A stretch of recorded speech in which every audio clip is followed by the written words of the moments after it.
எவ்வளவு வீடியோ போடுறாங்க, எத்தனை பேர் ஃபுட் எல்லாம் டெஸ்ட் பண்ணி குடுக்குறாங்க.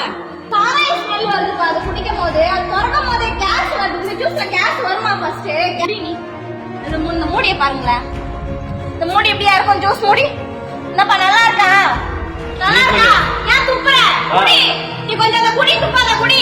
போய் பேசுறதுன்னா கொஞ்சமா பேசுங்க. நான் என்ன உங்களுக்கு ஏதாவது கேட்டேன்னா அன்பான முறையில தானே கேட்டேன். டேமேஜ் தானே, அப்புறம் எதுக்கு இப்போ விற்கிறீங்க? காலாவதியான ஜூஸை விற்ற பிரபல தியேட்டர் ஜூஸ நீ குடிச்சு காட்டுப்பா என்று தரமான வீடியோவை போட்ட 12 மணி நேரத்தில் அதிரடி காட்டியுள்ள அதிகாரிகள் எல்லாமே வீணா போனது, எதுக்காக விக்கிறீங்க என்று மொத்தத்தையும் தரையில் கொட்டி அழித்த ஃபயர் சம்பவம் இணையத்தில் வைரல் ஆகி வரும் வீடியோ காட்சிகள். சென்னை எழும்பூர்ல இருக்கிற ஒரு பிரபல தியேட்டர்ல ஜீவா நடிச்சிருக்கிற அகத்தியா அப்படின்ற திரைப்படத்தை காண நிறைய பேரும் போயிருந்திருக்காங்க. அப்போதான் குளத்தூரை சேர்ந்த நித்யா அப்படின்றவங்க தன்னோட குடும்பத்தோட விளம்பர இடைவேளையின் போது தன்னோட குழந்தைக்கு ஜூஸ் வாங்கி கொடுக்கலாமே அப்படின்னு அங்க இருக்கிற கடைக்கு போயிருக்காங்க.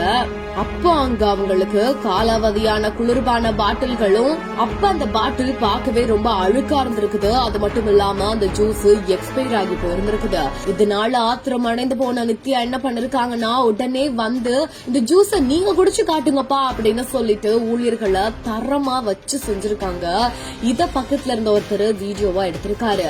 இந்த ஒரு வீடியோ இணையத்துல வெளியாகி பெரும் சர்ச்சையை ஏற்படுத்தியிருந்த நிலையில அடுத்த 12 மணி நேரத்துக்குள்ளேயே தியேட்டர்ல இருக்கிற கேண்டீன்ல உணவு பாதுகாப்புத்துறை அதிரடியான ஆய்வுல இறங்கி மொத்த ஜூஸ் பாட்டில்ஸையும் மொத்த ஸ்நாக்ஸையும் அதிரடியா ஆய்வு செஞ்சு எக்ஸ்பயரி டேட் ஆன எல்லா பொருளையும் தூக்கி தரையில போட்டிருக்காங்க. வீடியோ வெளியான அடுத்த 12 மணி நேரத்துல இப்படி ஒரு தரமான ஆக்ஷன் எடுத்திருக்கிற அதிகாரிகளோட வீடியோவும் இப்போ இணையத்துல வெளியாகி பெரும் பரபரப்பை ஏற்படுத்திட்டு வருது.